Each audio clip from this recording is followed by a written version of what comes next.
Moses returned to Egypt, demanding Pharaoh to release his people. Pharaoh replied, "Don't use God to scare me. If your God really exists, then let me see him. I want to see for myself how God strikes me."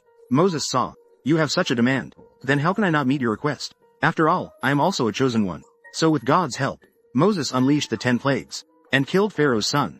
Eventually, the Egyptians believed their God had truly returned. Their God was indeed real. Human power cannot contend with God. The key point is that not a single one of Egypt's gods returned. This is very strange. Hundreds, thousands of Egyptian gods did not show up, and the Jews only had this one God. This one God showed up.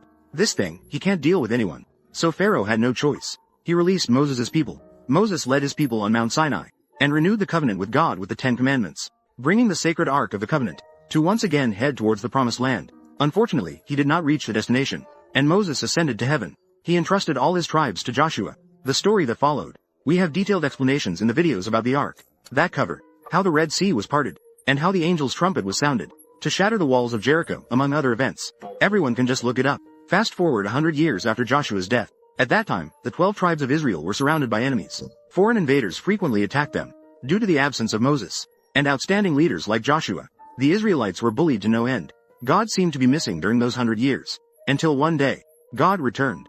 God sent a messenger, who found a woman named Manoah, and told her that God would bestow blessings. Let him have a son with divine strength from birth. When he grows up, he will become the leader of the tribe. He will serve as a judge of Israel. He will also lead the Israelites out of darkness. From now on, you are forbidden to eat those unclean foods again. After the child is born, he will be named Samson. That judge is a very important position in ancient Israel. He can participate in various trials and military actions. The position is equivalent to that of a general in our ancient times. Before the angel of God departed, he told Manoah, "Your child is a gift of strength from God. The secret of his immense strength lies in his hair. This child must never have his hair cut for his entire life. If he loses his hair, he will also lose his divine strength." After the angel departed, Manoah gave birth to a son. 20 years later, this chosen one, Samson, became the judge of ancient Israel. With divine strength from birth, he could kill a lion with his bare hands. He, just as prophesied, led his people to repel the Philistines. However, Samson ultimately became one of the most tragic warriors in history. The reason being his lust. He fell in love with a woman of questionable reputation. This woman was bribed with silver coins. One night while practicing his skills, she extracted Samson's secret. Taking advantage of Samson's exhaustion after his training, she secretly cut off Samson's hair. From then on, Samson lost his strength. Samson, now powerless, was also blinded by the soldiers. He was easily conquered. Without his sight, he felt God's will in his anger.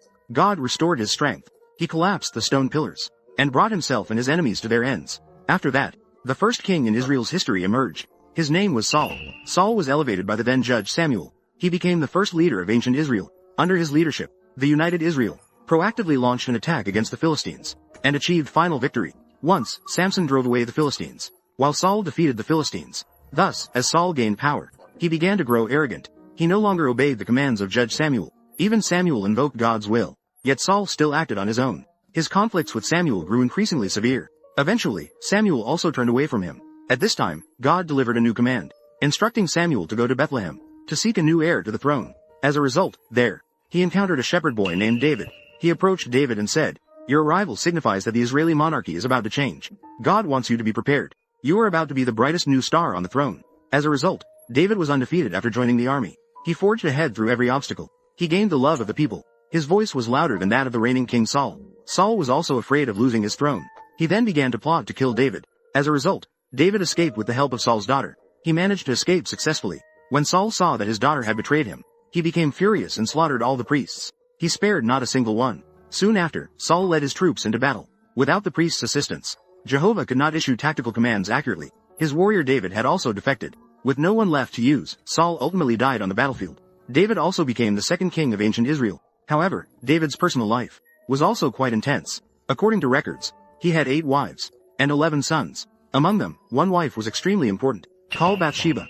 Bathsheba was originally the wife of Uriah, David's best brother. Uriah lived his life fighting in battles for his good brother David. Therefore, Bathsheba spent many years alone in an empty house. One day, King David, in his thoughts, unexpectedly discovered Bathsheba bathing. This peeping made King David fall in love with her. One late night, the two of them practiced ultimate skills together. Bathsheba was also submerged under this power of royalty. Soon, she became pregnant with David's child.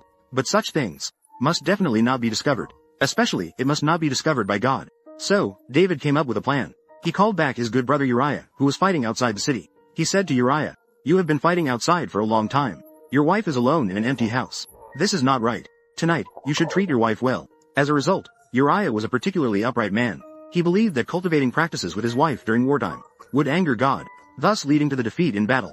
In defeat, he felt ashamed to face his good brother, King David. In this way, King David's scheme failed. So he made a resolute decision and sent Uriah to a dangerous place. As expected, Uriah died on the battlefield. David used the pretext of caring for the widow. He took Bathsheba as his own. 6 months later, Bathsheba successfully gave birth to a son. David was very pleased, believing he had deceived God and his people. However, all of this was seen by God. God commanded the priest to tell David that due to David's impurity, God decided to take the life of this child, and warned David not to commit any more impure acts, to destroy the dynasty he possessed. If he completely repents, God will send this child to him again. So after this child passed away, David also understood a truth. The things he had done. God sees everything. God is omnipresent. From then on, he followed God's will. He began to wage war everywhere, and he brought the Ark of the Covenant back to Jerusalem. He also designed a magnificent palace for the Ark. King David also announced on the spot to establish Judaism as the only state religion of his people. God Jehovah, from then on, became the only faith of the Israelites. The devoutly repenting David and Bathsheba, just as God had said, gained another son. This son is also the third monarch of the ancient United Kingdom of Israel, the demon Solomon. After Solomon ascended to the throne, he abandoned his faith, at the cost of his soul, made a pact with the demon god Lilith. During his reign, commanded the 72 pillars of demon gods, victorious in every battle. Later, he collaborated with Egypt, established the strongest Jewish kingdom in history. In fact, God had anticipated all of this long ago. Before he ascended to power, God had informed Solomon through the priest to keep him away from foreign women. He must marry within his own tribe, to prevent being tempted to follow foreign deities. As a result, Solomon not only married a princess from Egypt, but also had affairs with many foreign women. Later, just as God had predicted, he forsook Jehovah because of these women. He built for foreign gods beautiful altars for foreign deities. God was very angry, appeared before Solomon twice. In anger, he said to him, "Since you have disobeyed my command, have breached our agreement, have not upheld the covenant I made with you, I will take your kingdom away. But for the sake of your father King David, I will not do this during your lifetime. I will take the kingdom from your son. I will adhere to the covenant with your father David, to leave a tribe for his son." After saying this, Jehovah vanished. After Solomon's death, the kingdom truly split apart. The kingdom of Judah, divided into the northern kingdom of Israel and the southern kingdom of Judah. From then on, they were enslaved due to their disunity. They were once again enslaved by Nebuchadnezzar of the Babylonian dynasty. They were forced into servitude. Their God vanished once again. Life in slavery caused many Jews to abandon their faith. However, there were still a few who remained faithful to God. To undermine their faith, Nebuchadnezzar created an idol and forced them to kneel before this new deity. Among the crowd, 3 Jews refused to worship other gods.